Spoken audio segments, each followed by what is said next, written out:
오늘의 주요 뉴스입니다. 청와대가 세 번째로 발표한 개헌안에는 대통령 4년 연임제로 바뀌는 내용이 담겼습니다. 선거 연령은 만 19세에서 만 18세로 낮추고 총리는 현행대로 대통령이 임명하기로 했습니다.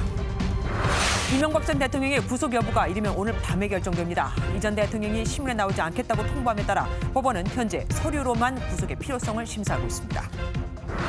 북한이 다음 달 11일 법상 최고 권력기관인 최고인민회의를 연다고 밝혔습니다. 남북 정상회담을 불과 며칠 앞두고 열리는 만큼 우리나라를 향한 화해의 메시지가 나올지 관심입니다. 대북 압박을 강하게 주장해온 일본이 최근 북한의 정상회담을 제의한 것으로 확인됐습니다. 남북미 대화 분위기 속에 일본만 소외될 수 있다는 우려가 반영된 것으로 보입니다. 문재인 대통령이 5박 7일 일정으로 베트남과 아랍에미리트 순방길에 올랐습니다. 베트남을 국빈 방문한 문 대통령은 베트남 축구 국가대표팀을 이끄는 박항서 감독을 만났습니다. 미국 중앙은행이 기준금리를 0.25%포인트 올리면서 10년 만에 한국 금리보다 미국이 높아졌습니다. 외국 자본 유출 우려가 나오는 가운데 한국은행은 기준금리 인상 시기를 고심하고 있습니다.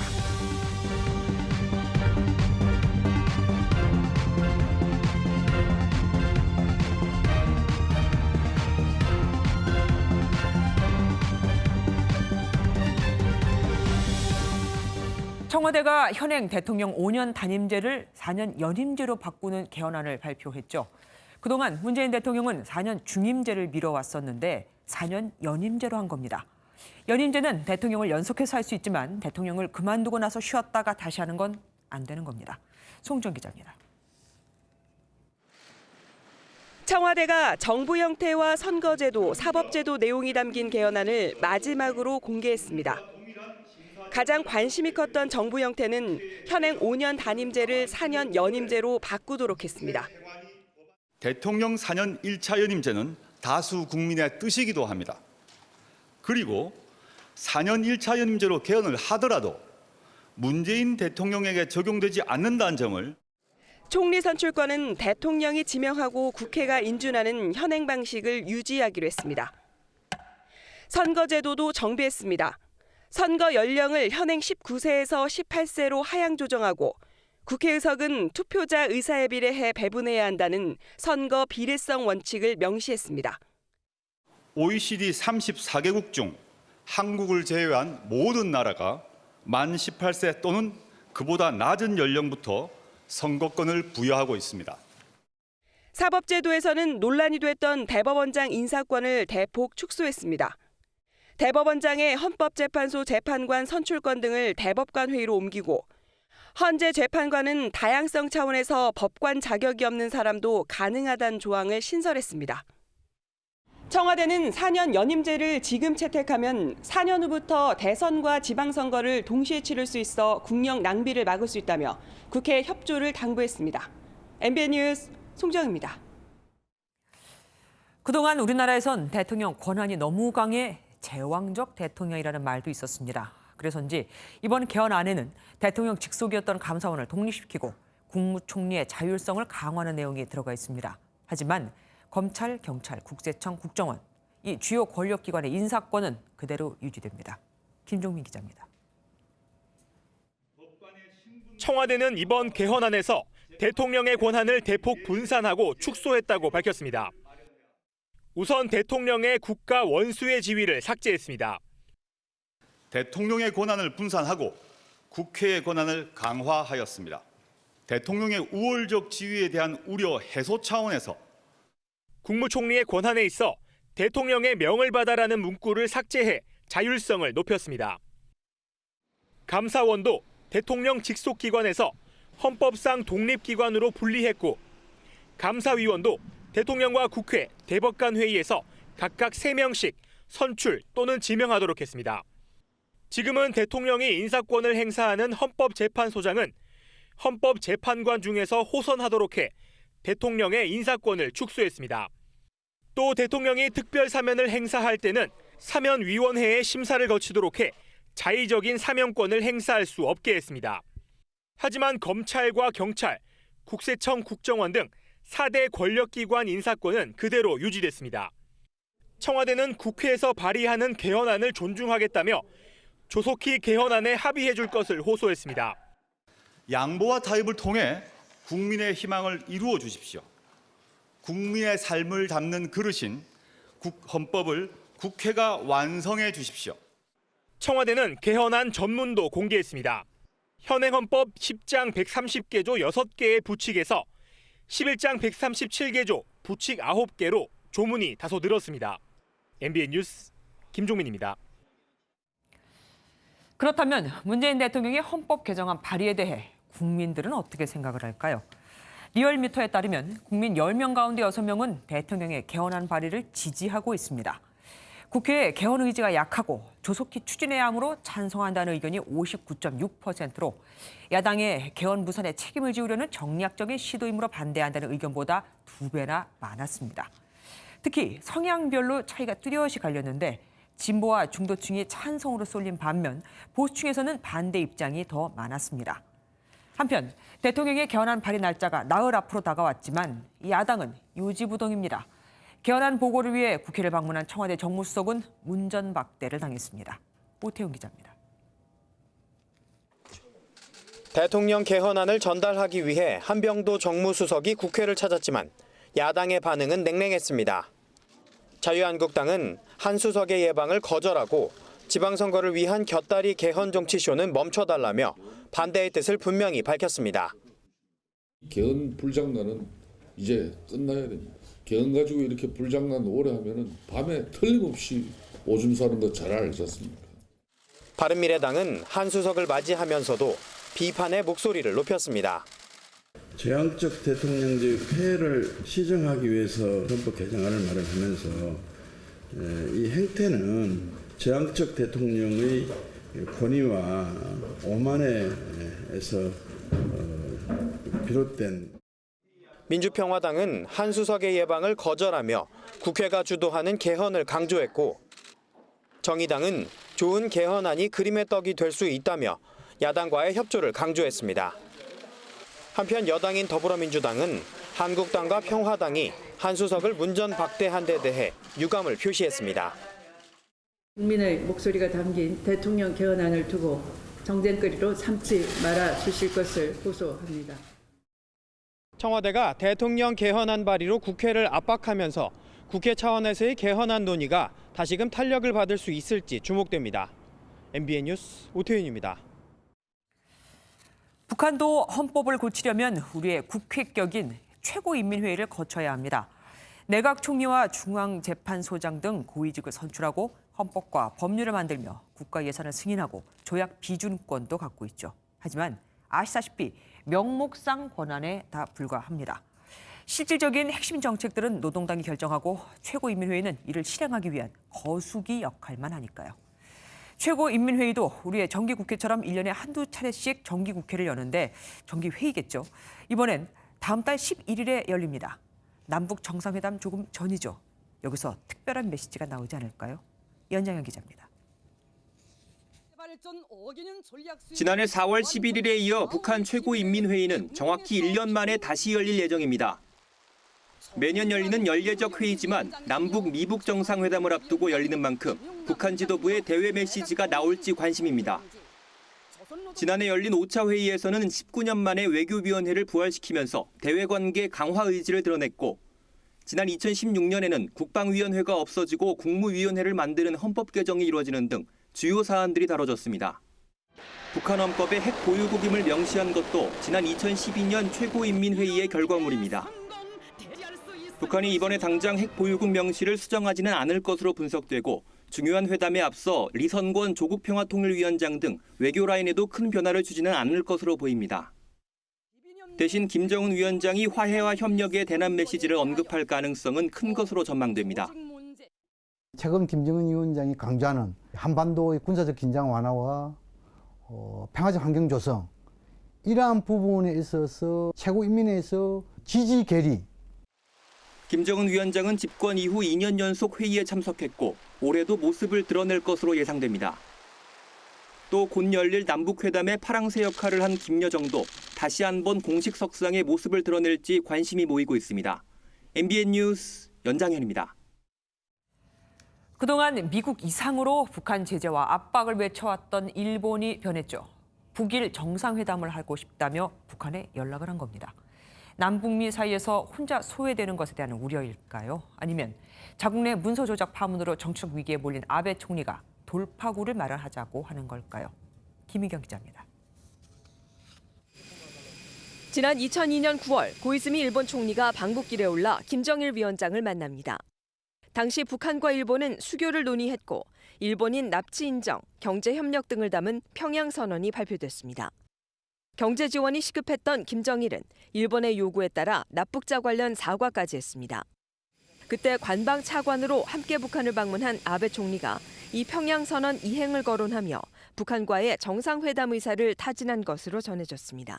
北朝鮮との間では日朝政府間協議や北京での大使館ルートのさまざまな機会や手段を通じてやり取りを行ってきております。 이렇게 일본이 북일 정상회담에 조바심을 내는 이유는 우선 남북미가 만나는 상황에서 일본만 소외당하고 있다는 초조함 때문으로 보입니다.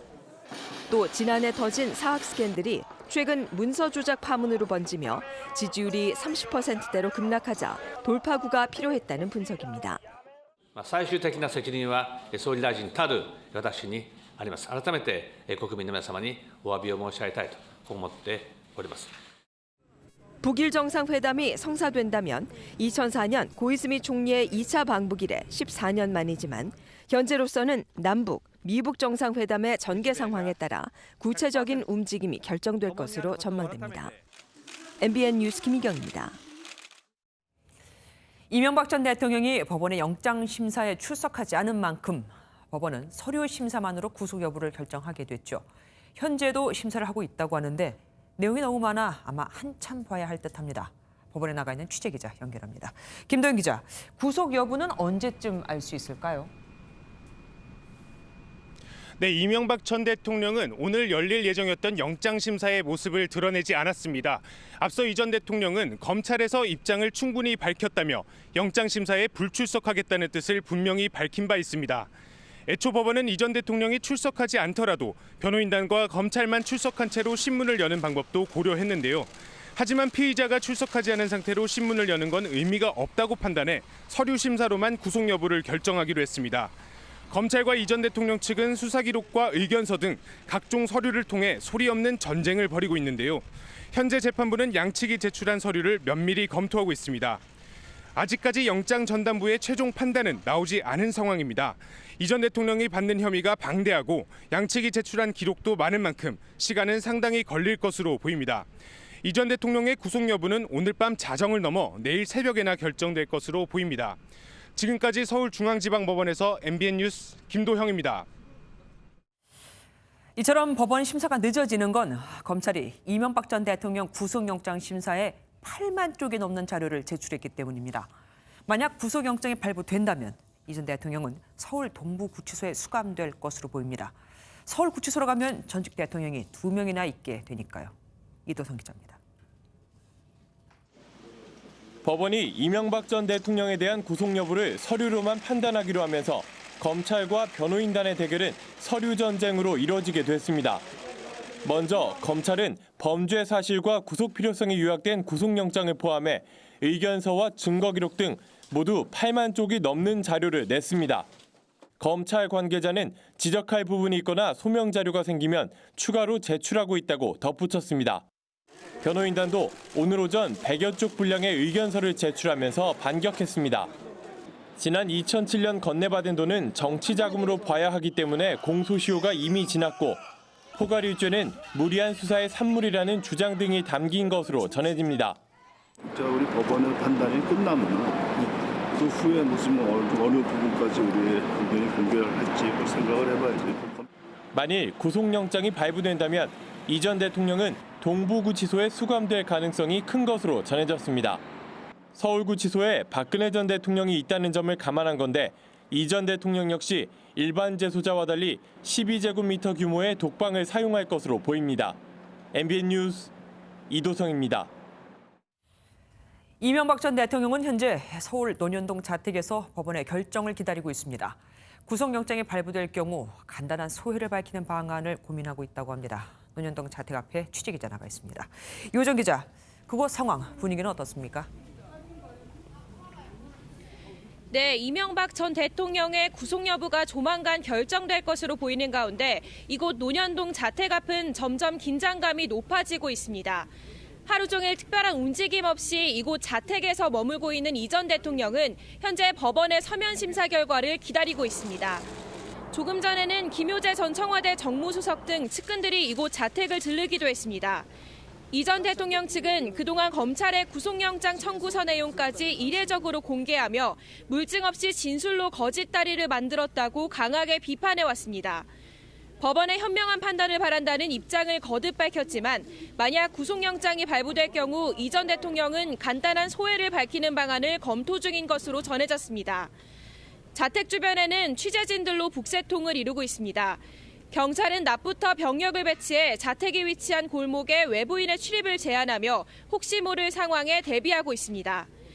이 전 대통령은 만일 영장이 발부되면 이곳 자택에서 곧바로 구치소로 이동하게 되고 기각된다면 지금처럼 자택에 머무르며 이어질 검찰 조사와 재판을 준비하게 됩니다. 지금까지 논현동 이명박 전 대통령 자택 앞에서 MBN 뉴스 유호정입니다. 검찰은 이명박 전 대통령이 아들을 내세워 다스를 수렴 청정하려던 것으로 보고 있습니다. 쉽게 말해서 대통령이 되기 위해 다스를 친인척에게 맡겨놨다가 대통령 임기가 끝나자 아들을 통해 다시 갖고 오려고 했고 이 과정에서 들켰다고 보는 거죠. 실제로 친인척을 동원해 위기를 모면했다가 친인척도 모르게 승계 작업을 한 정황이 포착됐습니다. 김수철 기자가 보도합니다. 검찰은 이명박 전 대통령이 BBK 특검 이후 친인척을 앞세워 다스를 대리 경영한 것으로 보고 있습니다.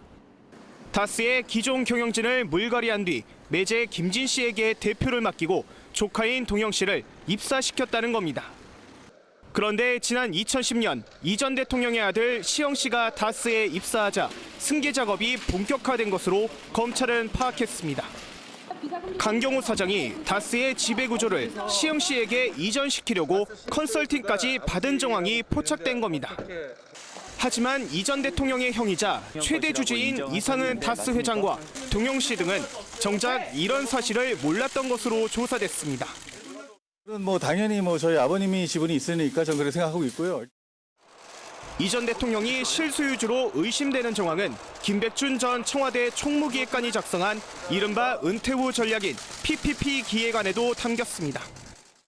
이상은 회장의 다스 지분 5%를 시영 씨에게 넘겨 독립생계가 가능하도록 유도한다는 문구가 있었다는 겁니다. 하지만 이 전 대통령은 검찰 조사에서 자신과 무관하다는 입장을 끝까지 고수했습니다. MBN 뉴스 김순철입니다. 이명박 전 대통령이 사회의 재산을 환원하겠다며 설립한 청계재단이 실은 자신의 차명 재산을 다시 찾아오기 위해 설립됐다는 보도 전해드렸죠. 공익 목적의 재단이 다른 목적으로 쓰였다면 설립 허가는 취소될 수 있습니다. 이병주 기자입니다. 이명박 전 대통령은 자서전을 통해 본인 재산에 대한 생각을 밝힌 바 있습니다. 자녀들에게 재산을 물려주지 않을 것이며 사회에 도움이 되도록 돈을 쓰겠다는 것이었습니다. 이후 대선 과정에서도 재산을 사회에 환원하겠다는 약속을 거듭했고 약 2년 뒤 300억 원 이상의 재산을 출연해 장학재단인 청계재단을 세웠습니다.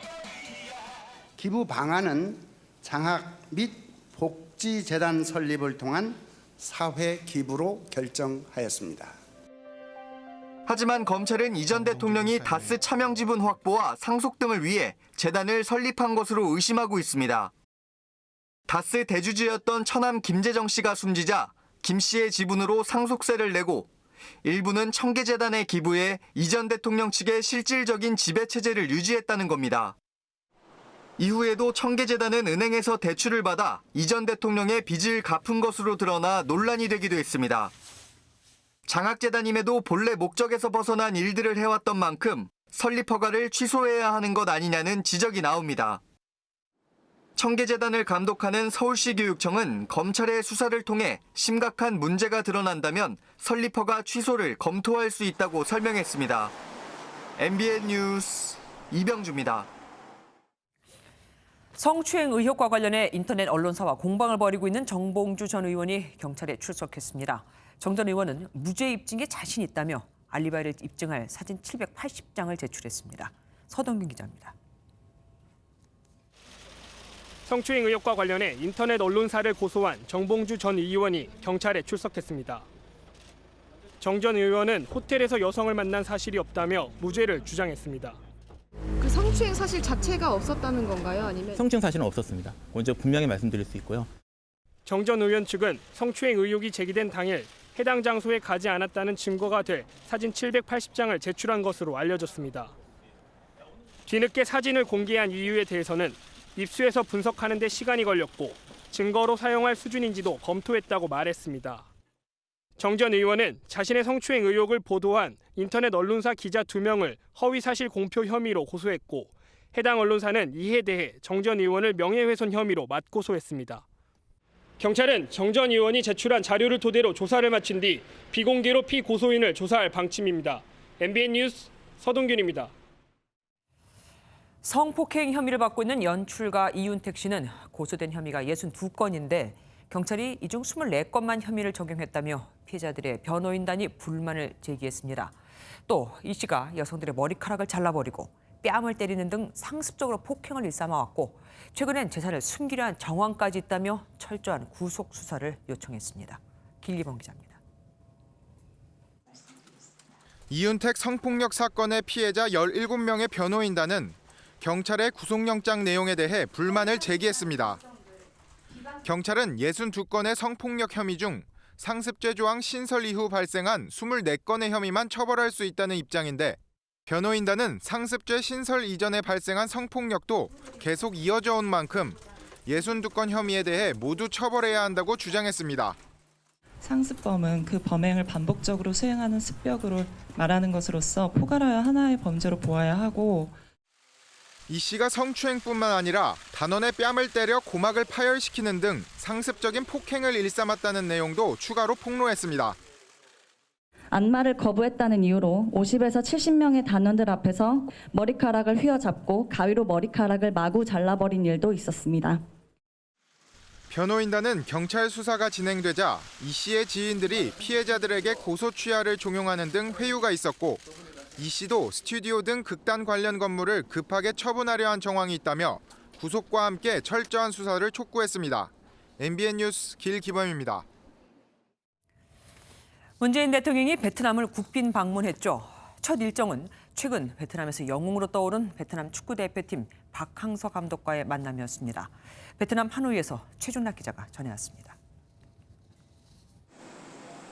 문재인 대통령이 올해로 수교 25주년을 맞는 베트남에 도착했습니다. 2박 3일간의 국빈 방문으로 양국의 주요 인사들과 공항에서 악수를 하고 의장대의 사열을 받았습니다.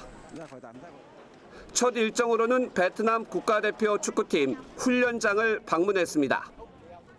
문 대통령은 베트남의 히든크로 불리는 박항서 감독과 선수들을 만나 일일이 격려했습니다. 박 감독은 23세 이하 축구 대표팀을 이끌고 아시아 축구연맹 챔피언십에서 준우승을 차지하며 베트남 국민적 영웅으로 떠올랐습니다. 아쉬웠죠. 예, 또 기회가 있으니까요. 예. 이어 부득담 베트남 부총리와 양국의 축구대표팀 유니폼을 교환하고 함께 시축을 하며 우위를 다졌습니다. 이후 우리나라의 한국과학기술원을 모델로 한 한베트남 과학기술연구원 착공식에 참석한 문 대통령은 현재 동포들과의 간담회를 이어가고 있습니다. 문 대통령은 내일은 베트남 국가주석과 정상회담을 하고 잇따라 주요 지도자들과 만나 MOU 체결과 비즈니스 포럼 등을 통해 양국 간 실질적 협력 방안을 모색합니다. 베트남 하노이에서 MBN 뉴스 최중락입니다. 더불어민주당은 당의 지지율이 높다 보니 경선만 통과하면 일사천리라는 생각이 강하죠. 그래서인지 6.13 지방선거를 앞두고 당내 후보 간 견제가 어마어마합니다. 선두 후보를 견제하기 위해 후발주자끼리 손을 잡고 아직 공천도 확정 안 됐는데 반발하는 사람도 나왔습니다. 안보람 기자입니다.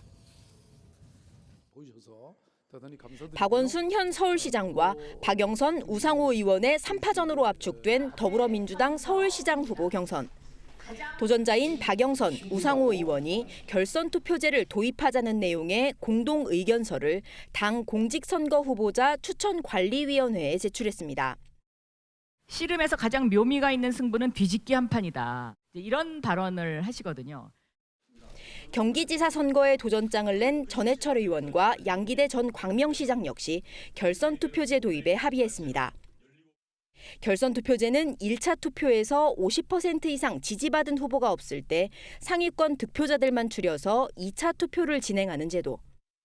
서울시장과 경기지사 당내 경선에서 앞서가고 있는 박원순 시장과 이재명 전 성남시장을 견제하려는 의도입니다.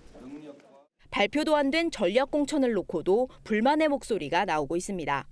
경남지사에 도전하는 공민배 전 창원시장이 김경수 의원 차출설에 강력 반발한 겁니다. 경남의 현실과 공정성을 제외하는 전략공천을 강행한다면 저는 중대한 결심을 할 수밖에 없습니다. 광역단체장 선거 후보자에 대한 서류 접수와 함께 민주당 공천심사가 본격화한 만큼 경선을 둘러싼 후보자들 간 기싸움은 더 치열해질 것으로 보입니다.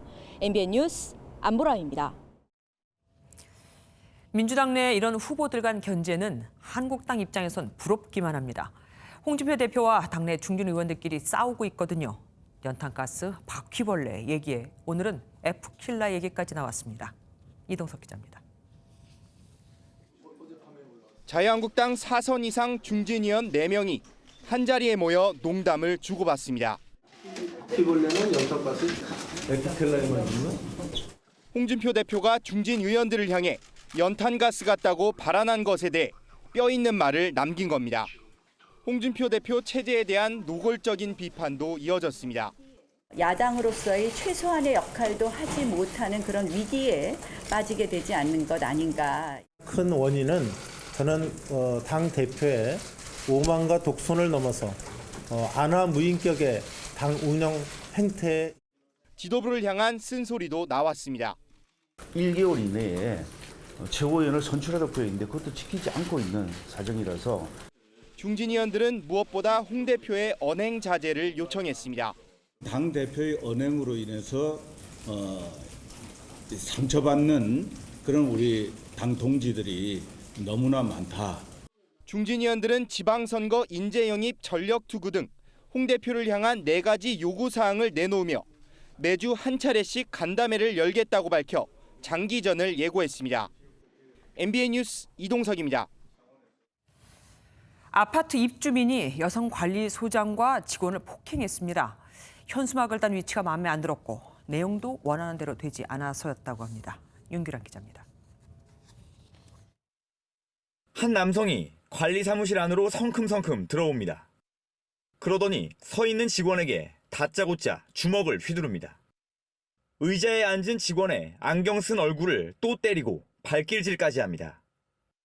잠시 뒤 여성 관리소장이 직원을 왜 때리느냐며 다가오자 이번엔 관리소장의 뺨을 후려칩니다. 자신이 시킨 대로 일을 하지 않았다며 폭행하는 50대 아파트 입주민입니다. 입주민이 관리사무소에 들어가 폭행을 한 이유는 인근 재개발 아파트 조성에 항의하는 이 현수막 때문이었습니다.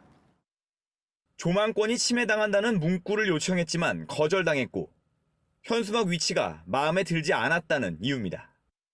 현수막이 잘 보인다 안 보인다 이 문제 때문에 이제 입주민이 이의를 제기를 했는데 관리사무소에서 이게 뭐 안 보이냐 이게 잘 보인다 이제 실랑이를 벌이다가 이제 관리소장과 직원은 전치 2주의 상처를 입고 정신과 치료까지 받아야 했습니다. 오늘 출근할 때도 겁이 되게 많이 났어요. 혹시 와 있으면 어떡하나? 그리고 아침에 단지 딱 딛고 들어오니까 가슴이 떨리기 시작하더라고요. 경찰은 폭행 혐의로 해당 입주민을 불구속 입건해 수사하고 있습니다. MBN 뉴스 윤기란입니다. 학생들이 스스로 참여하는 대학교 응원단에서 선후배 간 폭언과 가혹행위 등 갑질이 벌어졌다는 폭로가 나왔습니다. 학교는 이 응원단을 폐쇄했고 그 내용이 너무 심해 경찰이 내사에 착수했습니다. 조희로 기자입니다. 멋진 옷을 차려입고 화려한 춤을 추는 대학생들. 홍익대학교 응원단의 공연 모습입니다. 이달 초 이 응원단에서 폭언을 포함한 각종 갑질이 벌어지고 있다는 내부 고발이 나왔습니다. 난 없어진 줄 알아 이런 식으로 소리 지르면서 폭언하셨고요. 영하 18도까지 내려간 늦은 밤에 야외에서 모이게 하는 등 폭력에 가까운 훈련이 이어졌다는 주장도 나왔습니다. 딱딱한 시멘트 바닥에 쉬지 않고 무릎을 내리쳐야 되는 정적이 있어서 먹는 것도 익숙해져야지 나아진다라는 가짜지도 않은 핑계 대면서 무릎 보호대를 타는 걸 못하게 했었어요. 원래 응원단실로 쓰였던 공간입니다. 현재는 이렇게 문이 굳게 잠겨 있습니다. 논란이 일자 응원단은 공식 사과문을 올렸고 학교 측도 응원단 활동을 중지시켰습니다. 학생들을 대상으로 정확한 사실관계를 파악 중인 경찰은 범죄 사실이 뚜렷해질 경우 정식 수사에 나설 방침입니다. MBN 뉴스 조희로입니다. 늦은 밤에도 배달을 시켜 먹을 수 있는 야식 업체 중엔 손님이 들어오지 않으니 위생이 불결한 곳이 꽤 많습니다. 하루 이틀 일이 아니라고 하지만 조리실에서 개를 키우는 곳도 있었습니다. 안진우 기자입니다. 부산의 한 야식 전문 배달업체입니다. 냉장고 문엔 이물질이 잔뜩 끼어 있고 안에 있는 음식은 포장 용기도 없이 방치돼 있습니다. 이거는 언제 만드는 거예요, 이런 거는? 닭발? 어제 만들었는데? 어제 만들었. 조리한 음식은 계집이 있는 바닥 여기저기에 놓여 있습니다. 개도 같이 키웁니까, 야? 전부 음식이 바닥에 있고 이거 이거 개도 같이 뛰어다니고 일하는데 바닥에 놔놓고 일하면 쓰레기 마구간 아니에요, 이거? 또 다른 야식 배달업체도 마찬가지입니다. 주방 곳곳에 찌든 때가 가득하고 영업을 하는 곳인지조차 알 수 없을 정도입니다. 부산시가 배달 전문점과 배달앱 등에 등록된 49곳을 점검했더니 19곳이 위생 상태가 불량한 것으로 나타났습니다. 위생 상태가 불량한 업체는 물론 유통기한이 지난 식재료를 보관해온 업체들도 있었습니다. 외식 인구가 많이 늘어나고 있고 그다음에 1인 가구 증가로 인해서 그 배달 음식을 많이 시키고 있습니다. 그래서 이제 이렇게 위생 상태가 불결할 경우에는 식중독 발생 등 우려가 많이. 부산시는 적발된 19개 업소에 대해 행정처분을 의뢰하는 한편 배달 음식 업체에 대한 단속을 강화할 방침입니다. MBN 뉴스 안진우입니다.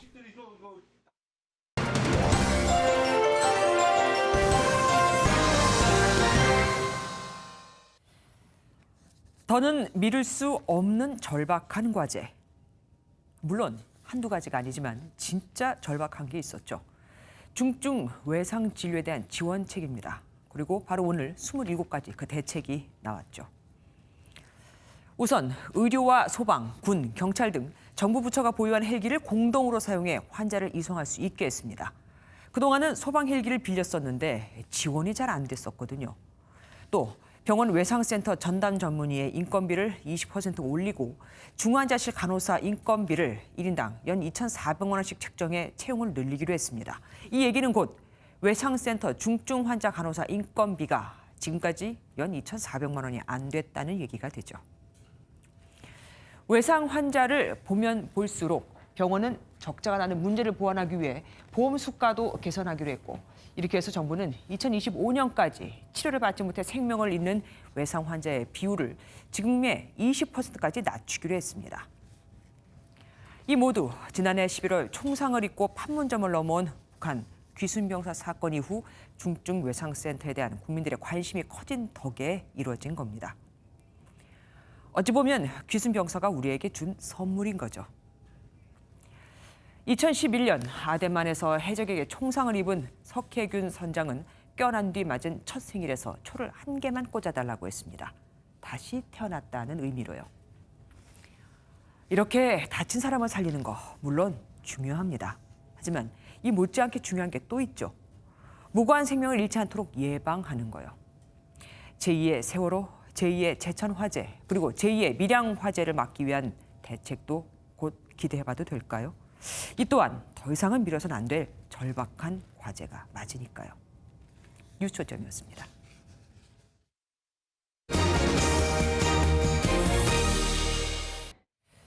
미국이 기준금리를 올리면서 한미 정책 금리가 10년 7개월 만에 역전됐죠. 높은 수익을 쫓는 외국인 자금이 한국을 빠져나갈 우려가 큰 만큼 그럼 우리는 금리를 언제 올려야 하나 한국은행이 고민에 빠졌습니다. 정주영 기자입니다. 미국 중앙은행인 연방준비제도가 기준금리를 0.25%포인트 인상했습니다. 경제성장에 대한 자신감이 묻어나는 만장일치 결정이었습니다. 1.5에서 1.75%로 높아진 미 기준금리는 1.5%인 우리나라의 기준금리를 웃돌며 10년 7개월 만에 한미 금리가 뒤집혔습니다. 미 연준은 또 올해와 내년에 각각 3차례 금리 인상 기조를 밝혀 한국에서 외국인 자금이 대거 빠져나갈 것이란 우려가 커지고 있습니다. 금리가 높은 곳으로 움직이는 게 돈의 속성이기 때문입니다.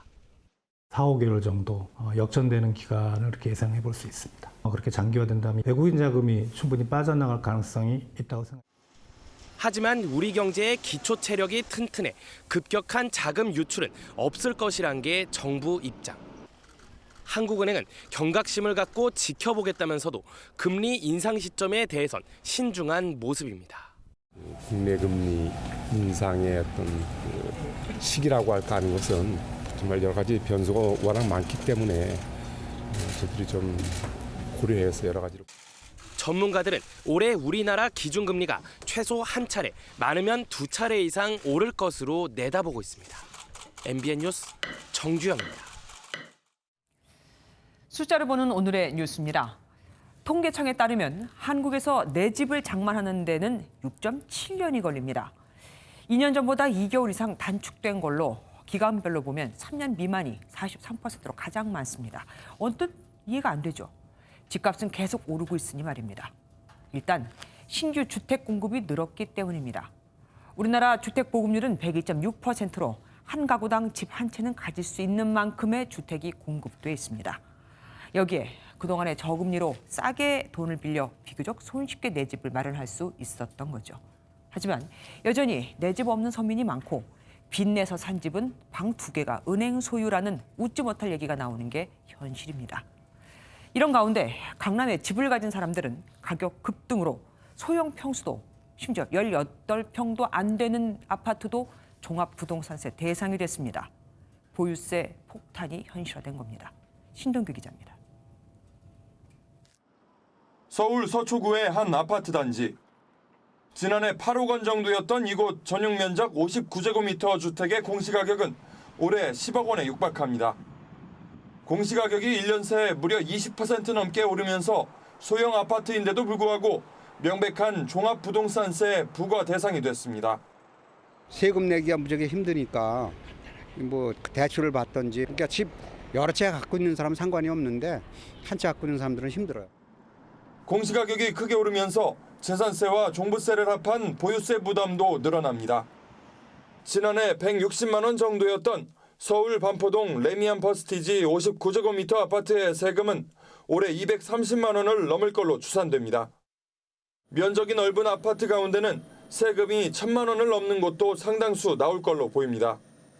강남은 집값이 매우 비싸기 때문에 실소유자의 경우에도 종부세 부담이 늘어날 수밖에 없어서 조세 반발과 저항이 우려됩니다.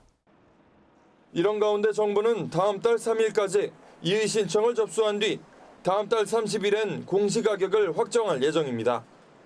다만 이의 신청 기간이 3주 정도로 짧고 이마저도 제대로 알리지 않아 집주인들의 불만이 클 걸로 보입니다. MBN 뉴스 신동규입니다. 주로 강남 재건축을 중심으로 시공사들이 공사를 따낼 때 고가의 옵션을 공짜로 해주겠다며 과열 경쟁 벌였던 거 기억하십니까? 그런데 시공사로 막상 선정된 뒤에는 이 비용들을, 그러니까 뺐던 옵션 가격들을 전체 건설비에 슬쩍 포함시켰습니다. 거짓말을 한 거죠. 김경기 기자입니다. 서울 강남 재건축 아파트 중에도 알짜로 꼽혀 지난해 수주 경쟁이 치열했던 반포주공 1단지. 한 건설사는 조합원들에게 5천억 원을 들여 최첨단 커뮤니티와 대형 실내 수영장 등을 무상으로 지어주겠다고 약속했습니다. 하지만 건설사는 실제 설계에서는 이 금액을 전체 공사비에 반영했습니다. 우리가 공짜로 5천 얼마를 받아야 될 거를 공사비에다 넣어버린 거예요. 지금 저희도 그거에 대해서 좀 조합이나 이렇게 알아보고. 이곳만 그런 게 아닙니다. 국토교통부가 최근 시공사를 선정한 5곳의 재건축 아파트를 점검한 결과 전부 약속했던 것보다 공사비를 부풀린 것으로 드러났습니다. 시스템 에어컨이나 발코니, 무인 택배 시설 등 무상으로 제공하기로 한 옵션들을 은근슬쩍 유상으로 처리해버린 것. 일부 건설사는 조경나무 등 반드시 포함해야 할 품목을 빼고 공사비를 제시해 시공사로 선정되기도 했습니다. 조합한테 추가 요금을 달라고 하는 거 아니냐, 이런 건데. 그러니까 이견이 있는 측면이 있는데 시각에 따라서 성실하게 또 거기 또 임하고. 국토부는 모두 76건의 부적격 사례를 적발해 당국에 수사를 의뢰하거나 시정명령 등의 조치를 취했다고 밝혔습니다. MBN 뉴스 김경입니다. 자동차를 살 때 서비스로 받은 틴팅, 일명 썬팅 필름을 그대로 붙이고 다니는 분들 많죠. 이거 믿으면 안 됩니다. 실험해보니 새 제품도 자외선을 거의 막아주지 못했습니다. 이혁준 기자가 취재했습니다. 자동차를 사면 영업사원이 서비스로 옆유리와 뒷유리에 틴팅, 일명 썬팅을 해줍니다. 이후 차를 바꿀 때까지 그대로 두는 경우가 많습니다. 차 바꿀 때 그냥 보통 한번 해줄 때 그냥 타고 바꾸고 그랬죠. 3년에서 5년은 쓰는 것 같은데 아무래도. 2013년에 출고된 차량을 살펴봤습니다. 옆유리를 보니 썬팅 필름이 이미 탈색됐습니다. 썬팅을 하지 않은 앞유리에서 자외선을 측정한 결과 98% 이상이 그대로 들어오고 썬팅 필름을 붙인 옆유리도 90% 이상입니다.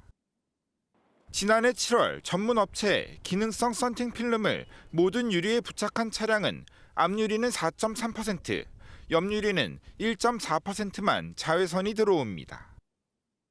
저가형 제품 같은 경우에는 보증서 발급 자체가 이제 안 되는 경우들도 많이 있기 때문에 1, 2년 정도 후에는 자외선 차단율이라든지 열 차단율을 많이 기대할 수가 없게끔 돼 있죠. 서비스 제품은 대부분 최저가 사양인데 문제는 새 제품이라 해도 기능이 엉망이란 점입니다. 자외선 램프와 자외선 측정 인형을 갖고 실험을 해보겠습니다. 자외선 위험 지수인 9 이상으로 맞춰 썬팅 필름을 통과해 비춰보니 서비스 제품은 새 제품이라 해도 인형의 이마가 벌겋게 변합니다. 열 차단율 역시 새 제품인데도 5분이 채 안 돼 기능성 제품과 2도 이상 차이가 납니다. 전문가들은 썬팅 필름의 기능은 세계 진화기와 무관하고 최소 3년 이상의 보증서를 발급하는 제품을 부착할 것을 권하고 있습니다. MBN 뉴스 이혁준입니다. 오는 31일 북한을 방문하는 예술단에는 네로라 하는 가수들이 대거 포함됐죠. 그중에서도 최진희 씨는 가장 많이 평양을 찾은 가수입니다. 이동훈 기자가 만났습니다. 가수 최진희 씨의 히트곡 사랑의 미로는 김정일 국방위원장의 애창곡이자 북한 주민들도 쉽게 부르는 노래입니다. 가수 중에도 북한을 가장 많이 방문한 최진희 씨. 북한에서 이미 3번의 공연을 했고 16년 만에 평양에서 공연합니다. 항상 설레고 처음이나 지금이나 이렇게 북한에 가는 마음은 똑같은 것 같아요. 자주 만나고 싶고 어쩌면 신비의 세계이기도 하고 또 어쩌면 좀 가슴 짠한 곳이기도 하고 그래서. 최진희 씨를 비롯해 예술단에 포함된 가수들은 매우 다양한 색깔을 갖고 있습니다. 가왕 조용필부터 백지영, 걸그룹 레드벨벳까지 가요계 올스타들입니다. 북한에도 연세 드신 분도 계실 거고 또 신세대도 있을 거고 그러니까 이렇게 다양하게 가서 이렇게 모든 장르를 다 보여줄 수 있다는 것은 그만큼 그 문화 교류가 훨씬 더 잘 되지 않을까. 최진희 씨는 대중음악 교류로 남북이 경계를 허물길 기대합니다. 참 가슴 아프고 눈물이 핑 도는 그런 한 맺힌 세월이 너무 많이 흘렀잖아요. 그래서 생활하는 모습도 많이 다르고 환경도 많이 달라졌잖아요. 하루속히 좀 그런 일을 안 봤으면 좋겠다. 대표곡 사랑의 미로를 열창하며 최진희 씨는 남북 모두의 사랑의 의미를 다시 한번 일깨울 예정입니다. MBN 뉴스 이동훈입니다. 전 세계는 지금 국가 경쟁을 넘어 초고층 빌딩이나 스마트 시티 건설 등 도시 간 경쟁이 치열합니다. 국민보고대회에서 나온 미래도시 이데아 시티를 소개해드립니다. 김지영 기자입니다. 스페인과 프랑스 사이에 있는 안도라 공국. 인구 8만 명, 제주도 넓이의 4분의 1에 불과한 이 나라는 증강현실 플랫폼을 통해 스마트 국가로 탈바꿈 중입니다. 플랫폼에는 안도라 전체가 레고 블록으로 축소돼 그대로 옮겨져 있습니다. 도시의 모든 데이터를 수집해 이를 바탕으로 건물 배치와 차량 흐름 등 다양한 도시 모습을 시뮬레이션합니다. The idea is to gather around the table all the private agents, public agents, researchers, and try to face the issues that we have, and try to bring new solutions on the table. 국민보고대회에서는 한 발 더 나아가 이상적인 미래 도시를 만들기 위한 디지털 플랫폼 이데아 시티 청사진을 제시했습니다. 가상공간 이데아 시티에 시민과 기업, 전문가가 아이디어를 모아 도시를 설계하고 최적의 조건을 갖춘 가상도시를 현실에 구현하는 방식입니다. 이 과정에서 인공지능과 사물인터넷, 블록체인 같은 첨단 기술이 적용됩니다. 미래 도시는 자율주행차, 사물인터넷 등을 담은 거대한 플랫폼으로 진화할 것입니다. 아울러 DMZ와 세종시, 그리고 도심 재개발에 나선 용산 등이 이데아 시티 구현 도시로 제시되기도 했습니다. MBN 뉴스 김지영입니다.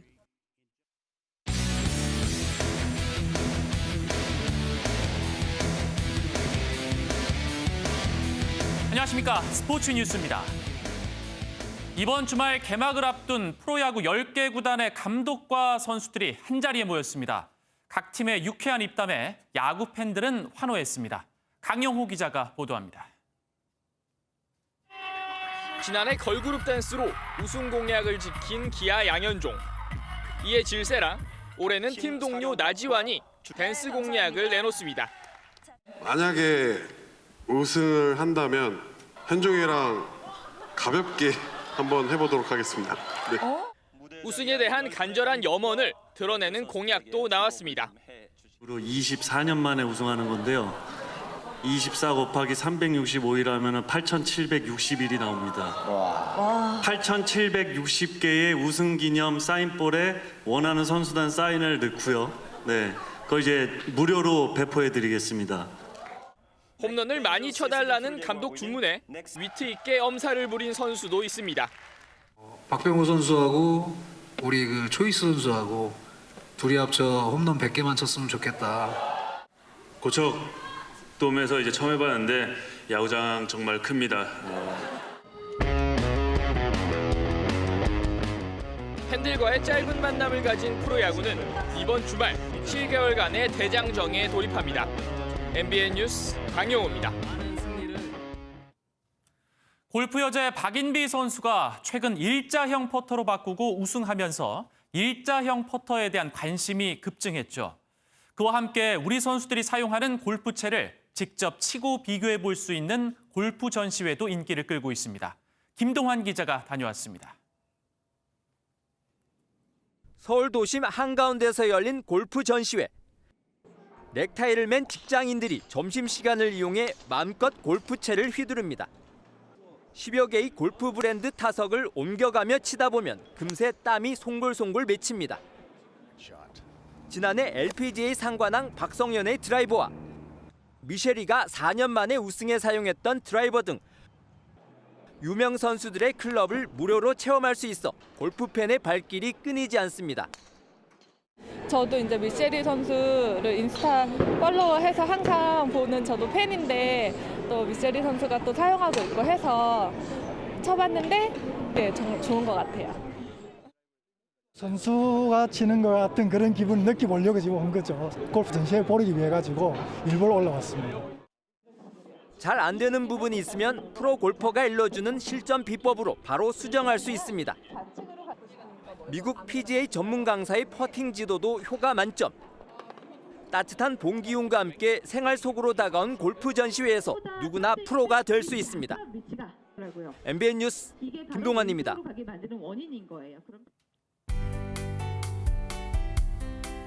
아침과 저녁으로는 여전히 쌀쌀하지만 낮 동안은 봄 햇살이 비추며 활동하기 무난했습니다. 기온은 차츰 오름세를 보이겠습니다. 내일도 서울의 한낮 기온이 13도, 광주는 14도까지 오르겠고 아침과의 기온 차이는 더욱 크게 벌어지겠습니다. 또 밤부터는 안개가 짙어지겠는데요. 내일 낮 동안에도 거치지 않고 옅게 남아있는 곳이 있을 것으로 보여 주의하셔야겠습니다. 밤부터는 미세먼지도 짙어지겠습니다. 국외 미세먼지가 북서풍을 타고 유입되는 데다 내일은 봄바람도 잦아들면서 먼지가 빠져나가지 못하고 국내에 정체되어 있겠습니다. 따라서 수도권과 강원 영서, 충청 지역은 내일 온종일 나쁨 수준을 보이겠고요. 전북과 영남권을 중심으로도 오전에는 나쁜 수준이 예상됩니다. 내일 아침 중부지방 영하권으로 내려가는 곳도 있겠습니다. 아침 저녁으로는 옷차림 따뜻하게 하셔야겠습니다. 남부지방 대구는 한낮에 15도 선까지 오르면서 일교차가 10도 이상 큰 폭으로 벌어지겠습니다. 동해안 지방 강릉 아침에 2도에서 출발하겠고 포항은 4도로 오늘보다 높게 시작하겠습니다. 기온은 점차 더 오르겠고요. 이번 주말은 맑고 포근한 봄 날씨를 만끽하실 수 있겠습니다. 날씨였습니다. 뉴스팔이 선정한 이한장의 사진입니다. 17년째 탈레반과 내전을 치르고 있는 아프간의 한 사립대 입학 고사장입니다. 계속되는 전쟁으로 수험생들은 이처럼 밖에서 시험을 보는데 한 여성이 갓난아기를 품에 안고 땅바닥에 앉아서 문제를 풀고 있죠. 우는 아기를 달래며 어렵사리 대학에 합격한 그녀. 1년에 우리 돈 20만 원이 나는 학비가 또 다른 난관이지만 사회단체의 도움 덕에 꿈을 계속 키울 수 있을 듯합니다. 그녀가 보여준 강한 엄마의 모습이 여성 인권이 열악하기로 악명이 높은 아프간에 새로운 희망을 던져주고 있습니다. 뉴스파 여기서 마치겠습니다. 함께해 주신 여러분 고맙습니다.